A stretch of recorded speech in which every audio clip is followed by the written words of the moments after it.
નમસ્તે મિત્રો, એચએમ કિચનમાં તમારું સ્વાગત છે। આજે આપણે બનાવવા જઈ રહ્યા છીએ ચમનપ્રાશ। તે પણ ઘરે અને એકદમ સ્પીડી બની જશે। તો ચાલો વિડીયો જોઈ લઈએ। તો ચમનપ્રાશ બનાવવા માટે મેં અહીં 250 ગ્રામ જેટલા આંબળા લીધા છે। તેને પાણીથી એકદમ સરસ ધોઈ અને એક પ્લેટની અંદર લઈ લેવાના છે। તો આંબળાને પ્લેટમાં લઈ લીધા બાદ આંબળાને આપણે સ્ટીમ કરવાના છે। તો સ્ટીમ કરવા માટે એક વાસણમાં પાણી મૂકી તેની ઉપર કાણાવાળી જાળી મૂકવાની છે અને તેની ઉપર આંબળાને મૂકી દેવાના છે। 10થી 15 મિનિટ માટે તેને ઢાંકી અને બાફવાના છે। તો આ રીતે મેં બધા આંબળા સેટ કરી દીધા અને ત્યારબાદ તેને કોઈ પણ એક વાસણથી આ રીતે ઢાંકી દેવાનું છે અને ઢાંક્યા પછી 15 મિનિટ સ્ટીમ થવા દેવાનું છે। હવે 15 મિનિટ સ્ટીમ થાય ત્યાં સુધી બીજી પ્રોસેસ કરી લઈએ। તો એક વાસણમાં પાણી ગરમ કરવા મૂકવાનું છે। ત્યારબાદ એક બાઉલની અંદર મેં કિસમિસ લીધી છે, બીજા બાઉલની અંદર ખજૂર લીધા છે। તે બંને બાઉલમાં લઈ લીધા બાદ તેને જે પાણી ગરમ કરવા મૂક્યું હતું તે ગરમ પાણીથી તેને પલાળી દેવાના છે।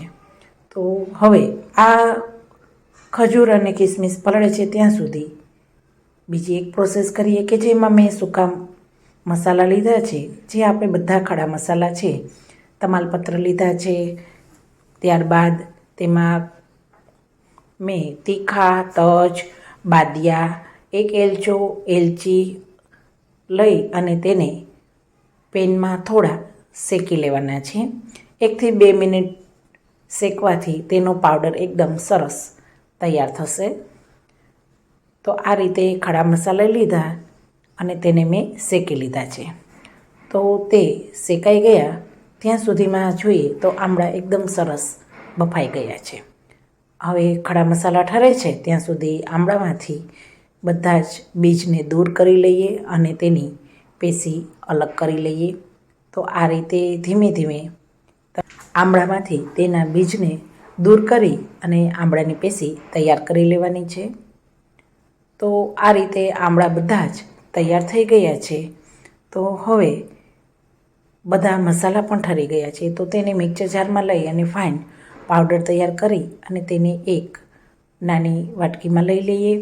ત્યારબાદ તમે તે જ મિક્સર જારની અંદર ખજૂર પલાળીને રાખ્યો હતો તો તે ખજૂરને પાણીમાંથી લઈ અને ખજૂરને મિક્સર જારમાં એડ કરવાનું છે। તે જ રીતે દ્રાક્ષને પણ પલાળીને રાખી હતી તો દ્રાક્ષને પણ પાણીમાંથી લઈ અને દ્રાક્ષને પણ ખજૂર સાથે એડ કરી દેવાની છે।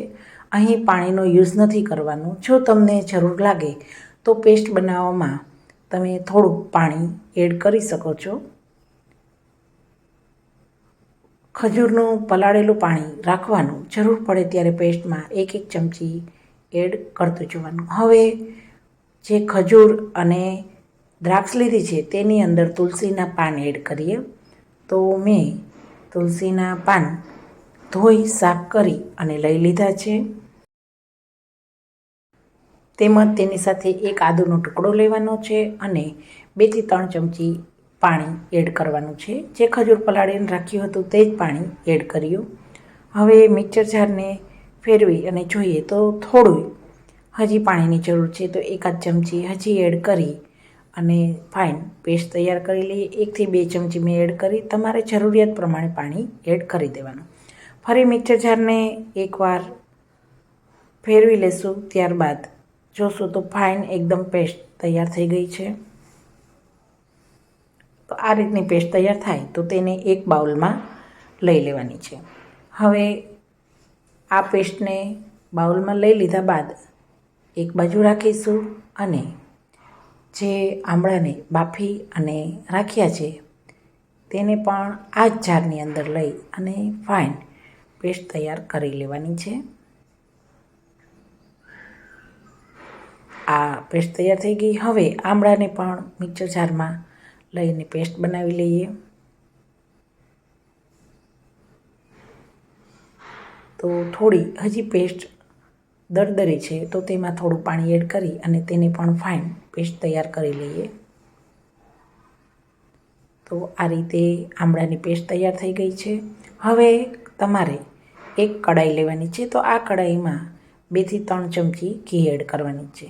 મિત્રો, અહીં ખાસ એક ટિપ્સનું ધ્યાન રાખવું કે આમળાનું ચ્યવનપ્રાશ બનાવતા હોય ત્યારે સ્ટીલની કડાઈ લેવાની અથવા તમારે નોનસ્ટિકની કડાઈ લેવાની. અહીં એલ્યુમિનિયમની કડાઈ લેવી નહીં.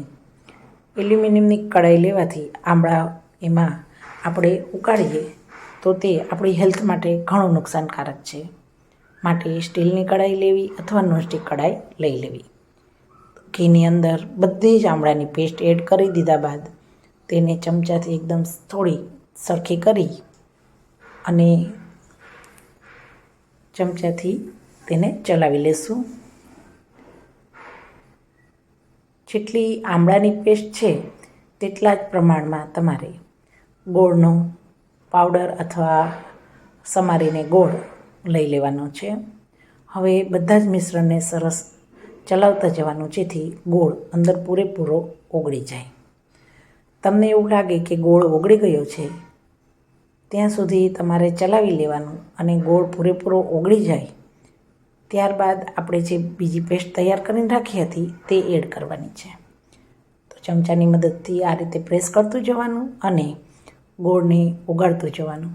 ગોળ ઓગળશે એટલે લિક્વિડ જેવું ફોર્મ થશે, મિશ્રણ થોડું લિક્વિડ ફોર્મમાં આવશે. હવે જે ખજૂરની ને દ્રાક્ષની પેસ્ટ તૈયાર કરી હતી તેને પણ એડ કરી દઈએ. તમે જોઈ શકો છો કે તુલસીના પાનના હિસાબે તે પેસ્ટનો કલર એકદમ સરસ ગ્રીન કલર આવ્યો છે. હવે આ મિશ્રણને ચલાવતું જવાનું અને મીડિયમ ગેસ ઉપર તમારે રાખી અને મિશ્રણને પકાવવાનું છે. મિશ્રણ એકદમ સરસ પાકી જશે અને પાણી પૂરેપૂરું બળી જશે ત્યાં સુધી રાખવાનું છે. મેં ઢાંકી અને 5 મિનિટ રહેવા દીધું છે, જેથી પાણીના છીટા આપણને ઉડે નહીં. તો તમે જોઈ શકો છો આજુબાજુમાં ઘી છોડવા લાગ્યું છે અને પાણી ઘણું બધું બળી ગયું છે. હજી 2-5 મિનિટ રહેવા દઈશું, કેમ કે આ ચ્યવનપ્રાશ 2 થી 3 મહિના સુધી સાચવવાનો હોય છે. તેથી પાણીનો પૂરેપૂરો ભાગ બળી જાય તેની ખાસ આપણે કાળજી લેશું. તો ફરીથી 2-5 મિનિટ પછી જોઈએ તો પાણી મોસ્ટ ઓફ બળી ગયું છે. તો હવે તેમાં જે સૂકો મસાલો આપણે કરીને રાખ્યો હતો તે પણ એડ કરી દઈએ, જેથી બધા જ મિશ્રણમાં તેની એકદમ સરસ સુગંધ બેસી જાય. અત્યારે પણ મિત્રો ખરેખર મારા રસોડામાં મસાલા તેમજ આમળાની જે સુગંધ આવી રહી છે તો એકદમ અનેરી સુગંધ આવી રહી છે. આટલું જલ્દી અને આટલો સરસ ચ્યવનપ્રાશ ઘરે થાય છે તો આપણે બહારનો ચ્યવનપ્રાશ તો ન જ લઈએ કે જેમાં ખાંડનું પ્રમાણ વધારે હોય છે અને આપણે અથવા આપણા બાળકોને આપણે ખાંડનું પ્રમાણ ના દઈએ અને ઘરે પ્યોર ગોળ અને ખજૂરનું પ્રમાણ દઈએ તે આપણા હેલ્થ માટે પણ સારું છે. આ વિચારીને જ હું મારા વ્યુઅર્સ માટે આ રેસીપી લઈને આવી છું. તો તમને આ રેસીપી કેવી લાગી તે પણ મને તમે કોમેન્ટ કરી અને જણાવશો. સાથે સાથે મારો આ વિડીયો ગમ્યો હોય તો મિત્રો તમે લાઈક કરી દો અને વધુથી વધુ તમારા મિત્રોને શેર કરો. તમે જોઈ શકો છો મિશ્રણ ઘટ થતું જાય છે અને પેનને છોડતું જાય છે. તો આ રીતનું મિશ્રણ ઘટ થવા લાગે ત્યારબાદ તમારે ગેસ બંધ કરવાનો છે. તો મિત્રો આટલી જલ્દી ચ્યવનપ્રાશ ઘરે તૈયાર થઈ ગયું છે. રોજ સવારે 1 ચમચી લેવાથી તમારા શરીરના અનેક બીમારી રોગ દૂર થઈ જશે અને તમારા જે વાળ ખરતા હોય છે તેનો પ્રોબ્લેમ હોય છે તે પણ દૂર થઈ જશે. તો મિત્રો આની 1 ચમચી લેવાથી જો આપણા ઘણા બધા રોગોમાં આપણને સહાય મળતી હોય તો જરૂરથી ઘરે બનાવવું જોઈએ અને 1 ચમચી લેવું જોઈએ. શિયાળામાં આવી ગરમ વસ્તુ અને આપણા શરીરને હેલ્થફુલ વસ્તુ હોય તે લઈએ તો ઘણું સારું પડે છે.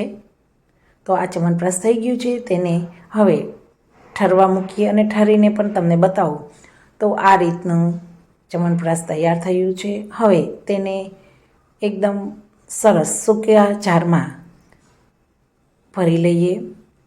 તમારો જાર પૂરેપૂરો સુકાયેલો હોય તેનું ખાસ ધ્યાન રાખવું, અને તે સુકાઈ ગયો હોય ત્યારબાદ તેની અંદર આ રીતે ચ્યવનપ્રાશ ભરી લેવાનું. તો અહીં મેં જે ચ્યવનપ્રાશ બનાવ્યું તે 250 આંબળામાંથી 1/4 કિલો જેવું ચ્યવનપ્રાશ તૈયાર થયું છે. તો એકદમ ઇઝી બની ગયું ને મિત્રો. તો ચાલો તમે પણ મારી ચેનલને લાઈક કરી દો, શેર કરી દો, અને નવા આવ્યા હોય તો સબસ્ક્રાઈબ કરી દો. ફરી નવા આઈડિયા સાથે HM કિચનમાં મળીશું. Thank you.